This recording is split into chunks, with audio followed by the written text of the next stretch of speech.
Hi everyone, and welcome to the Digital Compass. Today we'll be touching on a topic that I think I should have touched on previously, but today we're going to go into it a lot more, and in future videos I will go even further into the various subgroups or the subtopics that I'm going to touch on in this video. Today's big question is, what is VFX? Google's definition of VFX is the creation or manipulation of any on-screen imagery that does not physically exist in real life. VFX allows filmmakers to create environments, objects, creatures, or even people that would otherwise be impractical or impossible to film in the context of a live action shot. So in many instances, VFX can be seen in movies that we grew up with, as well as in present day movies. A lot of these Disney Plus shows, a lot of shows in general, use VFX. A lot of movies and shows, TV shows, music videos use VFX or enhancing certain scenes. Some good examples of VFX that would have been used in movies that we grew up with would be like Jurassic Park, all of the Jurassic Parks, Lord of the Rings, The Avengers, The Hobbit, Pirates of the Caribbean, Star Wars, of course. And in some of these movies, VFX, there are certain aspects of VFX that were revolutionary, or things that were done that were pioneered for these films, the way things had to be customized and built or created pipelines, built tools created just to accomplish certain VFX shots. VFX in TV shows works similarly to in movies, except sometimes it's on a smaller scale, a smaller budget. Some examples of VFX in TV shows would be like The Walking Dead, Westworld, Smallville, any superhero TV series that you might find. And even there's VFX even in the news, because the green screens that the weatherman might use to project the weather maps, the blue screens used in the newsroom, that they use to project the information, any motion graphics, lower thirds, and on-location background removal or changes in camera. They use blue or green screens behind reporters if the environment is not conducive to necessarily filming or recording on site. The next part of this question is VFX and SFX or special effects the same? So VFX or visual effects and special effects, while they are used interchangeably when people talk about, seeing certain types of effects in films, whether it be practical effects or effects done in camera or on set. For example, a controlled explosion or glass shattering, or maybe having to use real water in a pool to simulate a lake, an ocean, a river. Those are practical effects done on set that the actors or the subjects can interact with, and those things have to be rigged and controlled on set in real time. VFX is done in post-production, which is after production, after all of that is filmed and is digitally created in the post-production process using VFX softwares, usually 3D softwares for the most part, depending on what the project calls for. If we had to summarize or condense the difference between VFX and SFX, VFX is the process of creating effects digitally or in post-production or after production. SFX is usually effects created in camera on set in real time, and typically that cannot be altered with the kind of ease that digital effects or VFX might offer.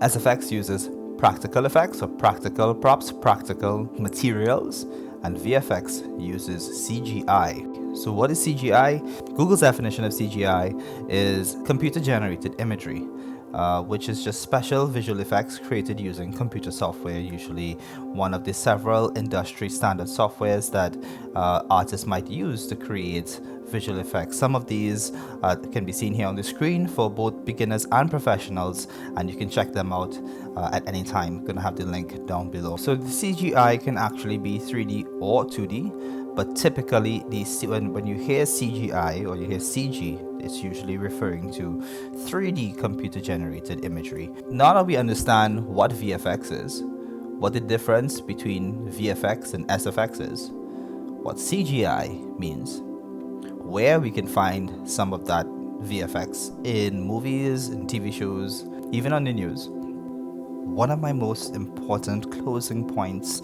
that I want to stress on is that the differentiation between visual effects and special effects, what these two terms mean, and to briefly outline where we can see them in a film production setting, whether it be for movies or TV shows. What it is not meant to pit either art form, either department against one another, because truth be told, you need these two departments to work hand in hand together. You need that symbiotic relationship, you need that cyclical relationship to function smoothly, which would allow for seamless integration of both the practical and visual effects into live action footage, producing a well-rounded, polished final shot. The idea here is also never to give the impression that visual effects will replace, or nor can it or should it replace, a practical effects or special effects, because we've seen instances of attempts being made to completely replace the effect that practical effects might have on a moviegoer's experience, and as a result reverting to using a combined visual effects, special effects and visual effects pipeline or workflow typically works out a lot better. So they serve two very different functions. Special effects and visual effects serve two very different functions.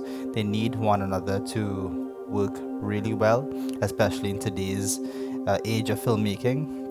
There's always going to be some form of visual effects or post-production done, and there's always going to be the need for the use of special effects in productions, from the smallest production all the way up to multi-million, multi-billion dollar productions that we see on our cinema screen. So thanks so very much for watching part 1 of this video. I hope that you guys stick around to see part 2, where I look into some of the roles of a VFX artist, some of the departments that can be found in a VFX studio, and what you can do if you're interested in joining the VFX industry, becoming a VFX artist. What you should do, some of the steps you can take, some of the hobbies you should probably take up before you get there, just to kind of get yourself acquainted with what it takes to be a VFX artist. So I just want to say thanks so very much for taking the time to listen to this video as I attempt to carefully deconstruct and clear up this